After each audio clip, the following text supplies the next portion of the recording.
Buenas tardes.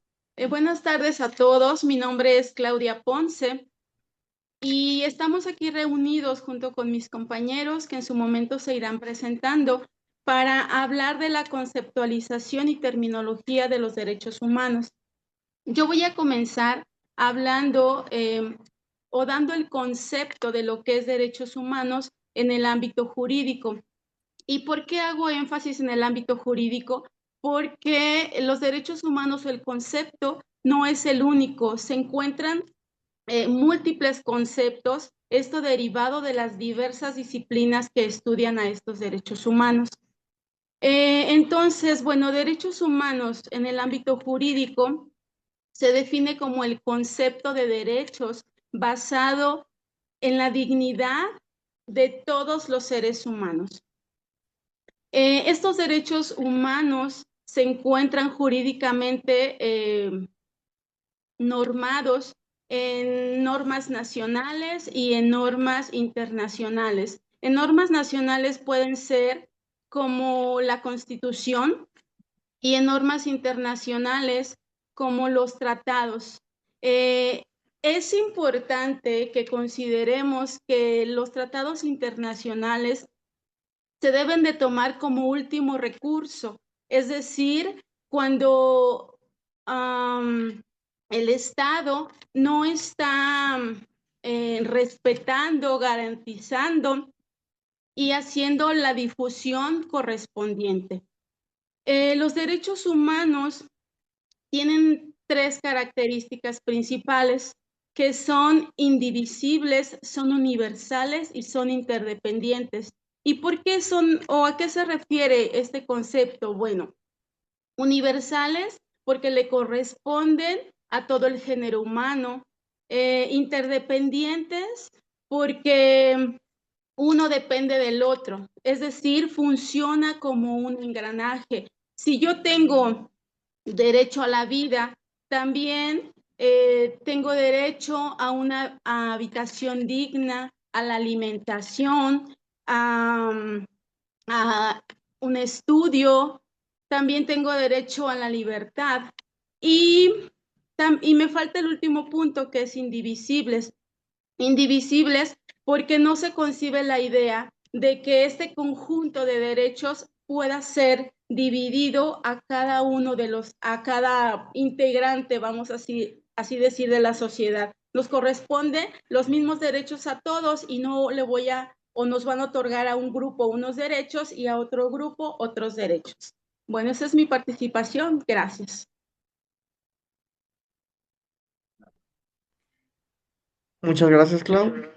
Ahora me toca a mí. Yo voy a participar con lo que son los derechos fundamentales. Los derechos fundamentales son un conjunto de derechos y libertades que se consideran esenciales para el disfrute de una vida digna. Los derechos fundamentales y los derechos humanos son similares en su contenido, pero se diferencian en su ámbito de aplicación y en su naturaleza jurídica. Los derechos humanos tienen un alcance universal, mientras que los derechos fundamentales tienen un alcance nacional y pueden variar según el país, ya que los derechos humanos están consagrados en la Declaración Universal de los Derechos Humanos, aprobada en 1948, y los derechos fundamentales en la Constitución de cada país. Son muy parecidos en la cuestión de que son un conjunto de derechos y libertades que son inherentes al ser humano por la naturaleza misma del ser humano.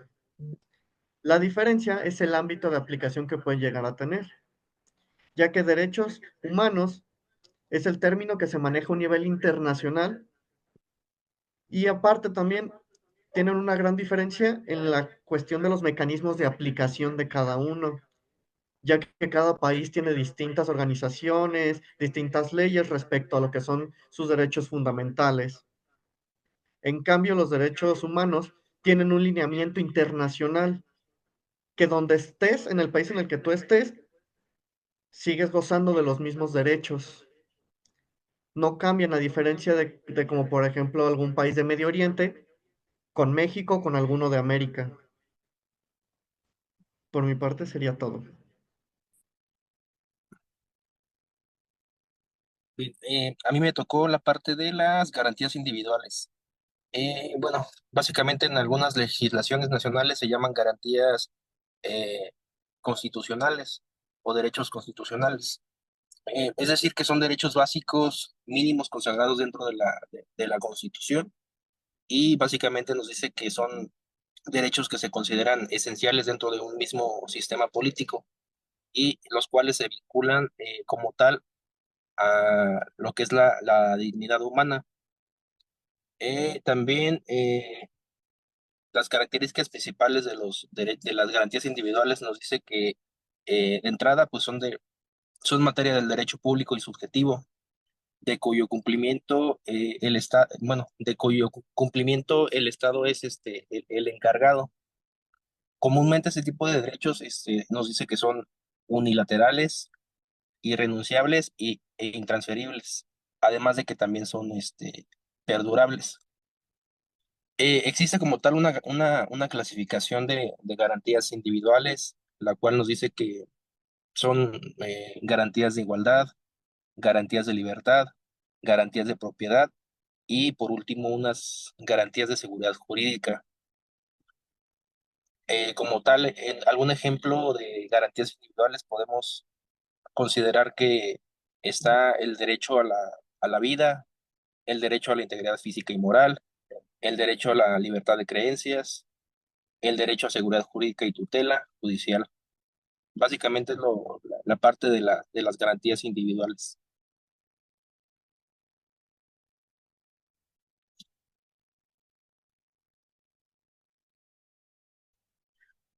Sí, bueno, a continuación les hablaré acerca de los derechos subjetivos públicos. Eh, Primero que nada, debo de mencionarles que los derechos subjetivos públicos, pues son aquellos derechos, pues que los individuos podemos exigir al Estado y que son destinados, pues, a garantizar sobre todo la dignidad, como también la libertad, la igualdad ante la ley. Estos derechos son fundamentales para la convivencia en una sociedad realmente democrática y que además pues nos permiten a nosotros como ciudadanos participar activamente a la vida pública, reclamando así pues nuestros derechos frente a cualquier abuso de poder o cualquier irregularidad activa dentro de la sociedad. Como también debo de mencionarles lo que son ciertas características de estos derechos subjetivos públicos. eh, Más que nada, pues son inherentes a todas las personas, independientemente de su raza, de su origen o de cualquier condición. Entre ellos se encuentran pues los derechos esenciales como son el derecho a la vida, el derecho a la integridad personal, que además protege a los individuos de actos que pongan en riesgo nuestra existencia o nuestro bienestar. La libertad de expresión que permite pues a las personas manifestar nuestras ideas siempre y cuando no afectemos a las terceras personas sin temor a represalias. También el derecho lo que es a la educación, que asegura pues que todos tengamos acceso a una formación que nos permita desarrollarnos plenamente, como también el derecho a la participación política que pues facilita eh, participar en los procesos democráticos, como el derecho a votar, ser votado, que es sumamente importante en la sociedad, como también la existencia y garantía de estos derechos, pues son fundamentales para la protección y la dignidad humana. Los ciudadanos, además, no podrían ejercer plenamente su libertad ni participar en la forma de decisiones que afecten nuestra vida. Además, los derechos subjetivos públicos pues son un pilar esencial para el Estado de Derecho, donde la ley debe de proteger a todos los individuos de arbitrariedades o de abusos. Además, en el proceso de esto se encuentran demasiados desafíos y garantías. A pesar de su importancia, la protección de estos derechos enfrentan pues numerosos desafíos en muchos contextos. La falta de recursos, la corrupción, la represión política pueden limitar su ejercicio. Por ello, pues es crucial que existan mecanismos efectivos para que estos tengan realmente, o nosotros, es decir, tengamos la garantía de que estos derechos se encuentran presentes. Y bueno, ya como conclusión debo de mencionarles también que los derechos subjetivos públicos pues son indispensables para el desarrollo de la sociedad justa y democrática. Sería todo de mi parte. Bien, muchas gracias. A mí me tocó hablarles sobre los derechos naturales. ¿Y qué es el derecho natural? Vamos a comenzar por definirlo. El derecho natural es todo aquel con el que nace la persona, es decir, el derecho a la vida, el derecho a la libertad, el derecho a la propiedad, y se considera un derecho superior. ¿Por qué superior? Porque pues aunque el Estado lo quiera regular, ya los seres humanos nacemos con ese derecho. Y pues toda persona tiene estos derechos que están fundados principalmente en la naturaleza humana, independientemente de lo que dicta el Estado. No los puede negar el Estado porque, como les digo, son superiores y son valores que se encuentran en la conciencia de los hombres y son considerados como universales y eternos. Y al derecho natural lo han vinculado mucho con el derecho positivo, porque el derecho positivo, en cambio o en contraste con el derecho natural, son normas dictadas por el Estado para regular nuestra convivencia en el Estado, es decir, el derecho positivo sí impone las normas, contrario al derecho natural, que es algo con lo que nacemos los seres humanos. Y bueno, encontramos también otras definiciones sobre qué es el derecho natural. También encontré otras definiciones que dice que son un conjunto de normas válidas y justas, independientes de las leyes que dicta el gobierno, como les decía. Y son derechos inalineables. ¿Qué quiere decir? Que no se pueden mover, por decir de alguna manera, porque ya los seres humanos nacen con ese derecho. Y bueno, ¿cuáles son las características del derecho natural? Que tenemos derecho a la vida, a la libertad y a la propiedad. Y aunque no es legal en sí mismo, pero tiene influencia en el derecho positivo, es decir, en leyes que rigen nuestras sociedades. El derecho natural se caracteriza por su universalidad, es decir, se aplica a todos los seres humanos, es inalineable, y esto quiere decir que no se pueden modificar las leyes naturales, ya nacemos con ellas. La racionalidad, que es la capacidad que tiene el ser humano de entender las cosas, se caracteriza por ser muy objetivo, es decir, no hay dudas en que tenemos derecho a la vida y a la libertad.